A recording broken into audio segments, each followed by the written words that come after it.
नहीं बच्चों, आज हम इलेक्ट्रॉनिक कॉन्फ़िगरेशन के आधार पर हमने आपको बताया था कि हम तत्वों की ऑक्सीकारक अवस्था, वैलेंसी, मुक्त इलेक्ट्रॉन, कोर इलेक्ट्रॉन के बारे में हम जानते हैं बच्चों। तो इसी के आधार पर आज उन्हीं के आधार पर अगला टॉपिक है हम लोग का ऑक्सीकारक अवस्था। कौन सी अवस्था? ऑक्सीकारक अवस्था। तो ऑक्सीकारक अवस्था की अगर हम बात करें बाबू, तो किसी भी यौगिक में है ना, किसी भी यौगिक अथवा तत्व के अणु में उपस्थित किसी परमाणु पर, किसी भी यौगिक अथवा तत्व के अणु में उपस्थित किसी भी परमाणु पर आवेशों के मान को उस परमाणु का क्या कहते हैं? ऑक्सीकारक अवस्था। जैसे कि बच्चों एग्जाम्पल के रूप में अगर हम देखें तो CaCO3 अगर हो गया हमारा CaCO3, अगर CaCO3 अगर है बच्चों, तो इसमें कोई भी क्या हो सकता है, किसी भी परमाणु का, यानी Ca परमाणु का निकाले, है ना, कार्बन का निकाले या ऑक्सीजन का निकाले। हम कार्बन का निकालते हैं, कैल्शियम का निकालते हैं, लेकिन ऑक्सीजन का नहीं निकालते हैं, क्योंकि देखिए ऑक्सीजन जो होता है मदर एलिमेंट होता है। कौन सा एलिमेंट होता है? मदर एलिमेंट होता है। और दूसरा मदर एलिमेंट और जो होता है बच्चों H होता है, किसी भी H2SO4 जिस प्रकार से हो गया, है ना। तो ऑक्सीजन जो होता है वो मदर एलिमेंट होता है और हाइड्रोजन जो होता है वो नवजात शिशु होता है। कौन सा होता है? नवजात शिशु। तो मदर एलिमेंट की ऑक्सीकारक अवस्था नहीं निकालते हैं। किसी भी यौगिक में आपको मदर एलिमेंट के बारे में कभी भी आपको ऑक्सीकारक अवस्था निकालने के लिए नहीं मिलेगा। और हाइड्रोजन की अगर बात करें बच्चों, तो नवजात शिशु को ऑक्सीकारक अवस्था निकालने के लिए आपको कभी नहीं मिलेगा, क्योंकि नवजात शिशु जो होता है बच्चों वो पैसा नहीं कमाता है ना, और या उस पर कोई ज़्यादा आवेश नहीं होता है। और दूसरा अगर बात करें तो मदर एलिमेंट जो होता है, ऑक्सीजन जो होता है बच्चों, उन पर भी आपको ऑक्सीकारक अवस्था निकालने की कोई ज़रूरत नहीं होती है। तो हमेशा किसके पैसे को देखा जाता है, किसके आवेश को देखा जाता है? तो हमेशा बाप के आवेश को देखा जाता है। किसके आवेश को देखा जाता है? हमेशा बाप के आवेश को देखा जाता है। तो बाप इसमें कौन है? चुनना होगा आपको। तो बाप को चुनना बहुत आसान होता है बच्चों। जिस भी तत्व की संख्या किसी भी यौगिक में, जिस भी तत्व की संख्या किसी भी यौगिक में सबसे कम हो, क्या हो? सबसे कम हो, उसी को क्या कहते हैं?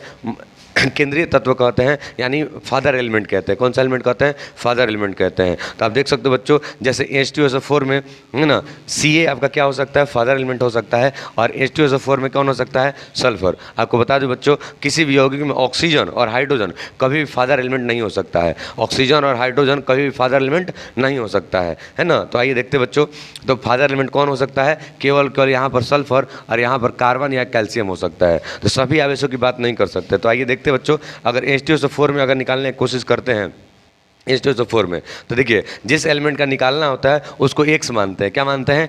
X। तो ये रहा बच्चों, X दे दिया हमने।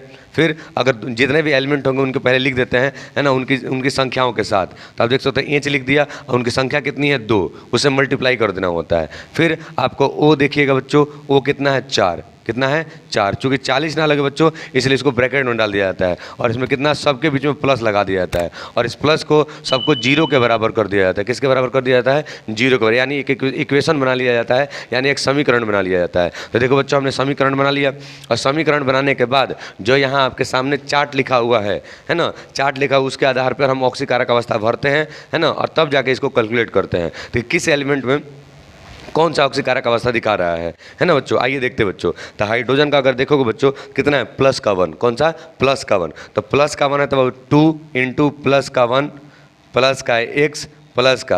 अब आगे देखिए बच्चों, है ना, ऑक्सीजन बोला बच्चों मदर एलिमेंट होता है और मदर हमेशा क्या होती है? निगेटिव होती है। कौन सी होती है? निगेटिव। आप देख सकते हो, है ना, मदर एलिमेंट क्या होता है? निगेटिव एलिमेंट होता है। कौन सा एलिमेंट होता है? निगेटिव एलिमेंट, है ना। देखिए बच्चों, या फिर ऐसे भी जो भी एलिमेंट, है ना, टॉप पर आए, कौन सा है? टॉप पर आए, है ना, उस आवर्त में टॉप पर है ना, और वो अधातु हो, अधातु हमेशा क्या करेगा? निगेटिव ऑक्सीकारक अवस्था दिखाएगा।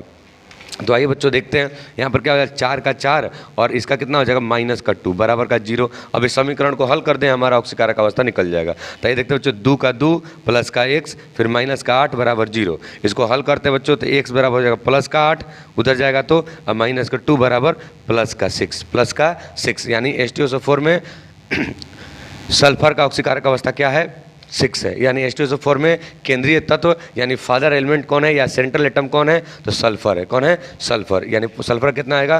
प्लस का 6। अगर CaCO3 में अगर देखते हैं बच्चों, आइए देखते हैं, है ना, कैल्शियम अगर मान लीजिए आपको कहा जाए कैल्शियम का निकालिए, तो कैल्शियम है तो इसके लिए हम क्या मानेंगे, एक्स मानेंगे। फिर आपका कार्बन है तो कार्बन हो गया, फिर क्या हो जाएगा 3O है ना, तो इसको ब्रैकेट में डाल देंगे बच्चों, और समीकरण बनाने के लिए किसके बराबर कर देंगे, 0 के बराबर कर देंगे। और जब 0 के बराबर कर देंगे एक्स हो गया बच्चों।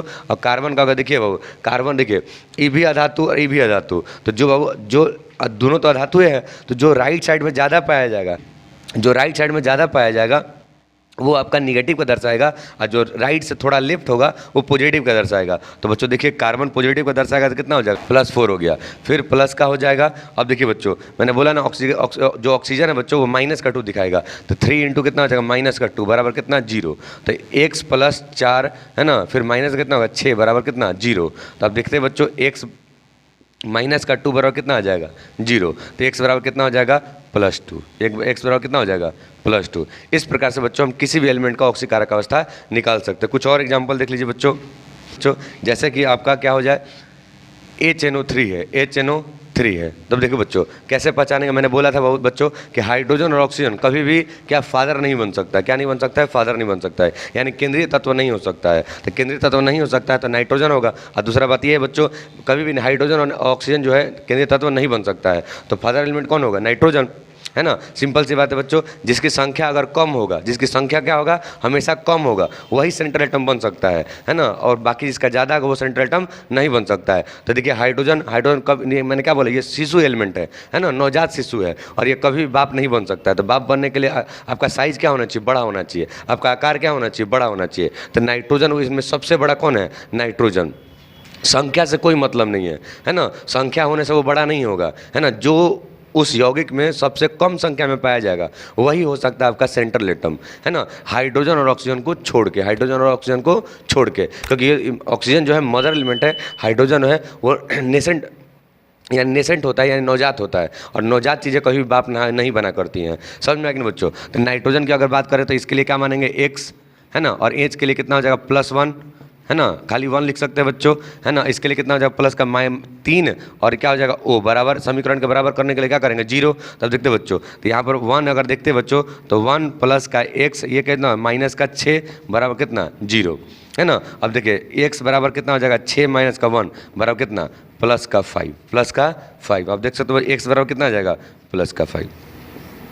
यानी इस प्रकार से हम देख सकते हैं बच्चों कि नाइट्रोजन कितना ऑक्सीकारक अवस्था दर्शाता है, +5। कौन सा, +5। और देखते हैं बच्चों, अगर देखें तो प्रकार से देखें H3PO4 सबसे ज़्यादा आपके पूछने वाला एग्जाम्पल ये है आपको बच्चों। तो आइए देखते हैं बच्चों, इसमें संख्या किसकी सबसे कम है, तो किसकी सबसे कम है, फास्फोरस की, यानी निकालना किसका होगा, फास्फोरस का। तो इसके लिए हम लोग क्या मान लेंगे x। देखिए बच्चों हाइड्रोजन कितना ऑक्सीकारक होता है, +1, कितना होता है +1, तो 1 लिख सकते हैं बच्चों। तो 3 × 1 फिर प्लस, फिर क्या हो जाएगा 4O